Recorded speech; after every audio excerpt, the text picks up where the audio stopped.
নমস্কাৰ বন্ধু বান্ধৱীসকল, এই মুহূৰ্তত আপোনালোকলৈ লৈ আহিছোঁ এটি গুৰুত্বপূৰ্ণ ভিডিঅ'। বন্ধুসকল, আপুনি যদি প্ৰধানমন্ত্ৰী আৱাস যোজনাৰ এটি ঘৰ এতিয়ালৈকে লাভ কৰা নাই, তেতিয়াহ'লে সময় আহি পৰিছে আপুনি প্ৰধানমন্ত্ৰী আৱাস যোজনাৰ ঘৰ যিকোনো প্ৰকাৰে লাভ কৰিব।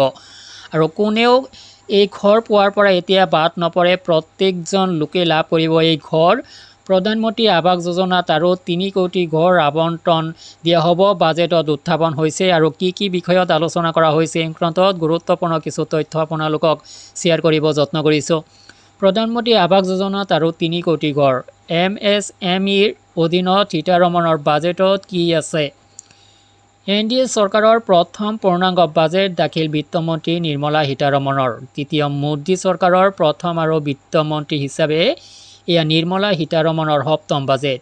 ইয়াৰ পূৰ্বে দেশৰ প্ৰাক্তন প্ৰধানমন্ত্ৰী মোৰাৰজী দেশায়ে বিত্তমন্ত্ৰী হিচাপে 6 বাৰ বাজেট দাখিল কৰি নজিৰ গঢ়িছিল। মঙলবাৰে মোৰাৰজী দেশাইৰ অভিলেখ ভংগ কৰে নিৰ্মলা সীতাৰমণে। বাজেট ভাষণত বিত্তমন্ত্ৰীগৰাকীয়ে বিকশিত ভাৰতৰ বাবে 9টা অগ্ৰাধিকাৰৰ ওপৰত নিৰন্তৰ প্ৰচেষ্টাৰ কথা ঘোষণা কৰে। 1. কৃষিজাত উৎপাদনশীলতা আৰু সমৰ্থন। 2. নিয়োগ আৰু দক্ষতা। 3. সামগ্ৰিক মানৱ সম্পদ বিকাশ আৰু সামাজিক ন্যায়। নিৰ্মাণ আৰু সেৱাসমূহ। নগৰ উন্নয়ন, শক্তি সুৰক্ষা, আন্তঃগাঁথনি, উদ্ভাৱন, গৱেষণা আৰু বিকাশ, পৰৱৰ্তী প্ৰজন্মৰ উন্নতি। 210 লাখ যুৱক যুৱতীক লাভান্বিত হ'ব।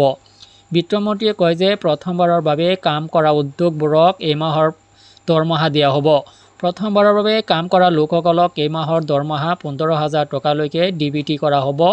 যোগ্যতাৰ সীমা হ'ব প্ৰতি মাহে 1 লাখ টকা। 210 লাখ যুৱক যুৱতীক লাভান্বিত হ'ব। বিত্তমন্ত্ৰীগৰাকীয়ে লগতে কয় যে নিযুক্তি সৃষ্টি, উৎপাদন খণ্ডত EPFOৰ অৱদানৰ ক্ষেত্ৰত নিৰ্দিষ্ট পৰিমাণত উদগনি দিয়া হ'ব। বিত্তমন্ত্ৰীয়ে বাজেট ভাষণত চৰকাৰে ঘৰুৱা প্ৰতিষ্ঠানত উচ্চ শিক্ষাৰ বাবে 10 লাখ টকালৈ ঋণৰ বাবে বিত্তীয় সাহায্য প্ৰদান কৰিব। 7.5 লাখ টকালৈকে ঋণৰ সুবিধাৰ বাবে আদৰ্শ দক্ষতা ঋণ আঁচনিখন সংশোধন কৰা হ'ব। প্ৰধানমন্ত্ৰী আৱাস যোজনাত আৰু 3 কোটি ঘৰ। প্ৰধানমন্ত্ৰী আৱাস যোজনাত আৰু 3 কোটি ঘৰ দিয়াৰ কথা ভাষণত উল্লেখ কৰে সীতাৰমণে। কৃষি ক্ষেত্ৰলৈ অনুমোদন কৰা হৈছে 1.52 লাখ কোটি টকা। ক্ষুদ্ৰ আৰু মধ্যম উদ্যোগত গুৰুত্ব। ক্ষুদ্ৰ আৰু মধ্যম উদ্যোগত গুৰুত্ব প্ৰদান বাজেটত। ইয়াৰ বাবে ঋণৰ ব্যৱস্থা কৰা হ'ব বুলি জনায় বিত্তমন্ত্ৰীগৰাকীয়ে। মহিলাসকলৰ বাবে 3 লাখ কোটি টকা আবণ্টনৰ কথা উল্লেখ কৰে বিত্তমন্ত্ৰীয়ে। গ্ৰামীণ বিকাশৰ বাবে 2.66 লাখ কোটি টকা খৰচ কৰা হ'ব। মেনুফেক্সাৰিং ক্ষেত্ৰত MSMEৰ বাবে ঋণ গেৰাণ্টি আঁচনি। মেনুফেক্সাৰিং ক্ষেত্ৰত MSMEৰ বাবে ঋণ গেৰাণ্টি আঁচনিৰ ওপৰত নিৰ্মলা সীতাৰমণে কয়, MSMEক মেচিনাৰী আৰু সঁজুলি কিনাৰ বাবে কোনো জামানত আৰু গেৰাণ্টি অবিহনে টাৰ্ম লোনৰ সুবিধা দিয়াৰ বাবে এক নতুন আঁচনি আৰম্ভ কৰা হ'ব। এই গেৰাণ্টি ফাণ্ডে 100 কোটি টকালৈ গেৰাণ্টি প্ৰদান কৰিব।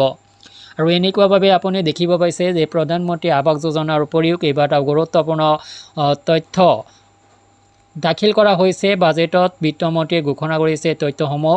ভিডিঅ'টো সংক্ৰান্তত আপোনাৰ যদি কিবা অভিমত আছে ভিডিঅ' কমেণ্ট ছেকশ্যনত জনাব।